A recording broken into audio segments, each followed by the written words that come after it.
In July 2026, Iran's Revolutionary Guard announced it had destroyed a U.S. Special Operations base deep in the Syrian desert.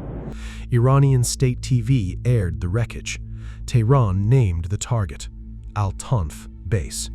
There was only one problem. American troops hadn't been there for 5 months.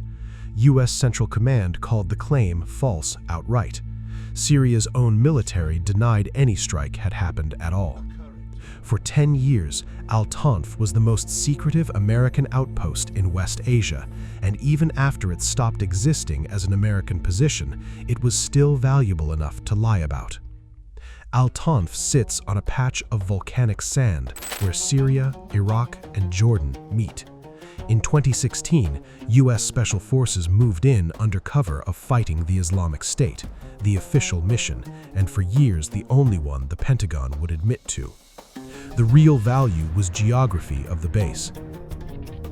Al-Tanf sat squarely on Iran's land bridge, the overland route it needed to move fighters and weapons from Iran through Iraq into Syria and on to Hezbollah in Lebanon.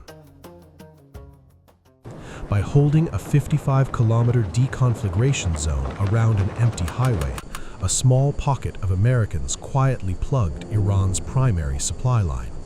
For a decade, Washington stayed coy about which mission actually mattered, while Iranian-backed militias tested the perimeter in a war neither side would openly declare.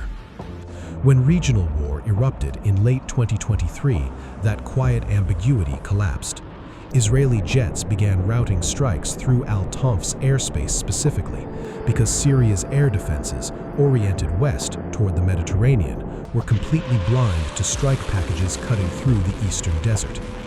In January 2024, a misidentified drone slipped past a sister outpost in Jordan, Tower 22, and killed 3 American soldiers in their sleeping quarters, the deadliest single moment of a war America hadn't declared. Then, in December 2024, Bashar al-Assad's Syrian regime fell. The regime Al-Tanf had spent a decade helping to contain simply vanished. American troops stayed on for another 14 months regardless, watching Syria reassemble itself under Ahmad al-Shara's transitional government, until in February 2026, the logic finally ran out. Washington packed up. Syrian soldiers walked into the empty barracks the next morning and occupied the base. Which brings us back to July's Phantom Strike. That same week, Iran was hitting real American bases across the Gulf and West Asia, active ones, still manned. Al-Tanf wasn't one of them, not anymore. So why pick the one base Washington had already emptied? Either Iran staged a victory over nothing, or the choice itself is the tell, and Al-Tanf was never as empty as everyone assumed. 10 years of secrecy taught its watchers one lesson above all: the fog doesn't lift just because a war gets declared over.